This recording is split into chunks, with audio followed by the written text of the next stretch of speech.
नमस्कार दोस्तों, मैं हूं विजय विद्रोही। आप मुझसे जुड़ चुके हैं, इसके लिए आप सबका तहे दिल से शुक्रिया। और अगले 7-8 मिनट में आपसे जुड़े रहने की कोशिश करूंगा। तो एग्जिट पोल आज शाम से आएंगे। एक बड़ा सवाल उठता है कि आखिर एग्जिट पोल की ज़रूरत क्या है। इस पर हम बात करें, लेकिन मोटे तौर पर मुझे लगता है कि जो एग्जिट पोल आएंगे उसमें शायद कोई एक एग्जिट पोल बीजेपी को 272 से नीचे दिखाएगा, बाकी हर कोई 300 पार ही करेगा। तो एग्जिट पोल की ज़रूरत क्या है भाई? 1 जून को एग्जिट पोल, 4 जून को एग्जैक्ट पोल। इतने दिन इंतजार किया तो 3 दिन और इंतजार कर लीजिए। 19 अप्रैल को पहले चरण की वोटिंग हुई थी, तो 19 अप्रैल को जिसने वोट डाल दिया था, जिसमें राजस्थान में जयपुर के लोग भी शामिल थे, वो 1 जून तक इंतजार करे रिजल्ट का या 4 जून तक इंतजार करे रिजल्ट का, क्या फर्क पड़ता है?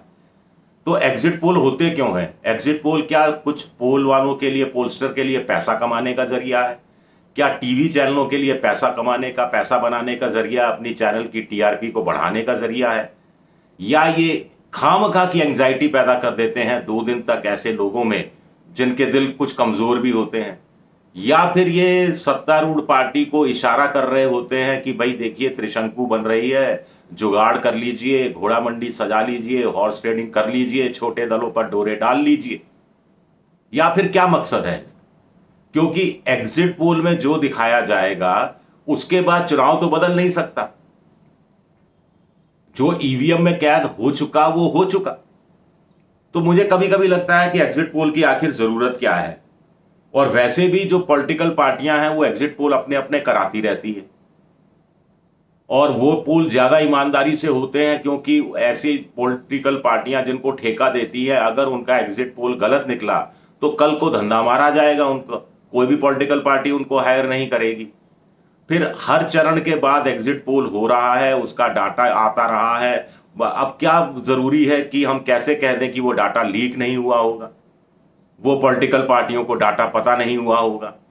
तो ऐसे में क्या बेवकूफ बनाया जाता है एग्जिट पोल के जरिए, या एक राजनीतिक मकसद को हल करने की कोशिश की जाती है, या फिर कुछ इस तरह का माहौल बनाया जाता है कि मैं उस बहस में नहीं जाना चाहता। चलिए छोड़ देते हैं ईवीएम वाली बहस में, क्योंकि कुछ लोग कहते हैं कि साहब ये एग्जिट पोल से ना माहौल बना लेते हैं और फिर ईवीएम से भी वही नतीजा निकलता है, तो कह देते हैं कि देखिए ये हमने कहाँ गड़बड़ी की, सब कुछ तो पहले से बताया जा रहा था। अब एग्जिट पोल अगर जब आप देखना शुरू करेंगे तो आपको क्या देखना चाहिए, क्या नहीं देखना चाहिए, उसके कुछ टिप्स हैं। एक तो जो एग्जिट पोल वोट परसेंटेज नहीं बताए, सिर्फ सीटों का आकलन दे, उस एग्जिट पोल पर आप यकीन मत करिए।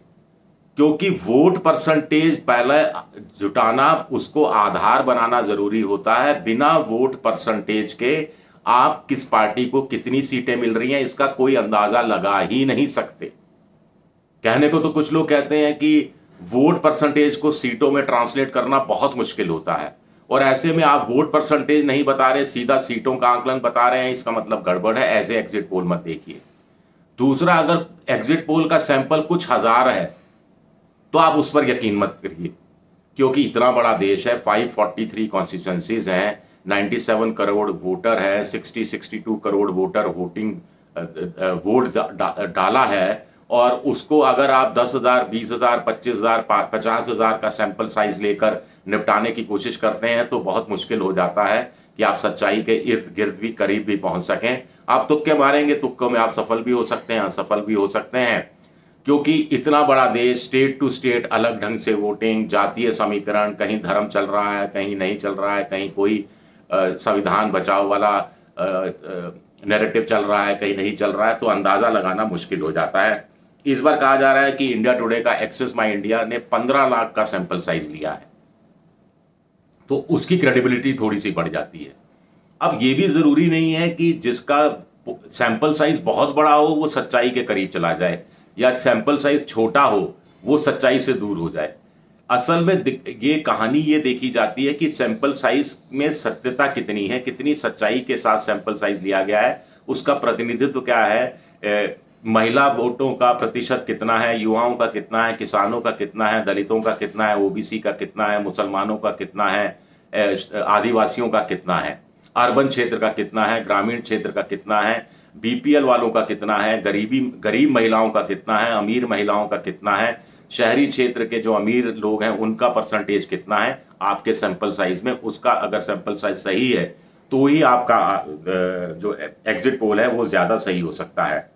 एक और चीज़ है कि बहुत एग्जिट पोल वाले क्या करते हैं, जो फंसी हुई सीटें होती हैं वो बाईपोलर चुनाव हुए तो एनडीए और इंडिया के बीच में आधी आधी बांट देते हैं।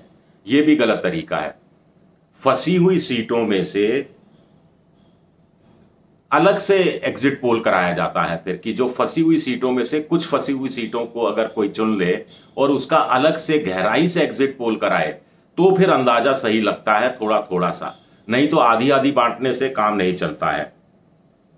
कई बार क्या होता है कि एग्जिट पोल वाले क्या करते हैं, आसान सीटों को छोड़ देते हैं। जैसे वाराणसी में एग्जिट पोल कराने की क्या जरूरत है, वायनाड में कराने की क्या जरूरत है, रायबरेली में क्या कराने की जरूरत है, राजनाथ सिंह की सीट पर कराने, बहुत सारी सीटें एलिमिनेट कर देते हैं। तो एलिमिनेट करने से आपके एग्जिट पोल में कोई फर्क नहीं पड़ता और जो बाकी बची सीटें हैं उस पर आपका सैंपल साइज बढ़ जाता है, तो आप जमीनी सच्चाई के ज्यादा करीब पहुंच जाते हैं। एक और बात है कि इसमें पुराना डाटा काम में लिया जाता है, इसलिए जहां पुराना डाटा नहीं है, पुराना डाटा से मतलब कि पिछली बार, उससे पिछली बार, उससे पिछली बार उस सीट विशेष में दलितों का वोट किस तरफ रहा था, महिलाओं का किस तरफ रहा, युवाओं का किस तरफ रहा, मुसलमानों का किस तरफ रहा, कैंडिडेट की जाति क्या थी, जो जीते हुए की जाति क्या थी, सेकंड नंबर पर आया उसकी जाति क्या थी। लेकिन अगर आपके पास पुराना डाटा नहीं है, जैसे महाराष्ट्र में एकनाथ शिंदे को वोट दिया जाएगा नहीं दिया जाएगा, अजीत पवार को देंगे नहीं देंगे, लोग उद्धव ठाकरे को सही मानेंगे, एकनाथ शिंदे, ये कुछ आंकड़े नहीं है। आम आदमी पार्टी पंजाब में अलग है और कांग्रेस अलग है, दिल्ली में एक है, शिरोमणि अकाली दल और बीजेपी अलग थलग होकर चुनाव लड़ रहे हैं, तो अंदाजा लगाना थोड़ा सा मुश्किल हो जाता है। अब जैसे दिल्ली भी आम आदमी पार्टी और कांग्रेस एक मिलकर पहली बार चुनाव लड़ रहे हैं, तो पहली बार कोई नई चीज हो रही हो तो उसके आधार पर एग्जिट पोल कराने से सही नतीजा निकले, वो भी उसमें भी कई सारे सवाल खड़े होते हैं। एक है कि वो सबसे बड़ा इंपॉर्टेंट चीज है, एग्जिट पोल में क्या किया जाता है, एक ही सवाल पूछा जाता है, किसको वोट डाला, पर्ची में लिख दीजिए, नाम डाल दीजिए। अब वोटर कितना सच बोल रहा है इस पर एग्जिट पोल का नतीजा डिपेंड करता है। वोटर झूठ भी बोल सकता है। एग्जिट पोल वाले 10-15%, 20% मार्जिन मानकर चलते हैं कि इतना परसेंट झूठ बोल रहा होगा। अब उससे कम झूठ बोल रहा होगा या उससे ज्यादा लोगों ने झूठ बोला होगा, तो आपको अंदाजा नहीं होता। इसमें जो पोस्ट पोल होता है वो काम आता है, लेकिन पोस्ट पोल तो चुनाव नतीजे आ जाते हैं ऑफिशियली, उसके बाद जारी होता है। पोस्ट पोल में क्या होता है कि एग्जिट पोल जिस दिन जहां वोटिंग हुई इसके 1 या 2 दिन बाद लोग घर पहुंचते हैं और किसको वोट दिया, क्यों दिया, किस मुद्दों पर दिया, पिछली बार किसको दिया था, घर के अंदर महिला ने किसको दिया, पुरुष ने किसको दिया, बेटे ने किसको दिया, पोते ने किसको दिया, पोती ने किसको दिया और क्यों दिया, आप 5 साल आपकी जिंदगी में कितना परिवर्तन आया, ये तमाम सवाल गहराई से पूछे जाते हैं। तो फिर एक वोटिंग पैटर्न समझ में आता है। एग्जिट पोल में सिर्फ ये समझ में आता है कि किसको वोट दिया गया और किसको वोट नहीं दिया गया। तो एग्जिट पोल आप शाम को देखने बैठे तो इन चीज़ों पर थोड़ा सा विचार कर लीजिएगा जो मैंने आपके सामने रखा है। मेरा वीडियो पसंद आए तो लाइक कीजिएगा, सब्सक्राइब कीजिएगा, शेयर कीजिएगा। आप मेंबरशिप ड्राइव में जा सकते हैं, मेरी आर्थिक मदद की कोशिश कर सकते हैं और आप बेल आइकन घंटी जैसी आकृति दबा दीजिए ताकि नया वीडियो आए तो तत्काल आपको जानकारी मिल जाए। आप एक्स यानी ट्विटर पर मुझे फॉलो कर सकते हैं, विद्रोही 7 के नाम से हूँ। फेसबुक पर मेरा पेज है विजय विद्रोही पेज। शुक्रिया, बहुत बहुत शुक्रिया।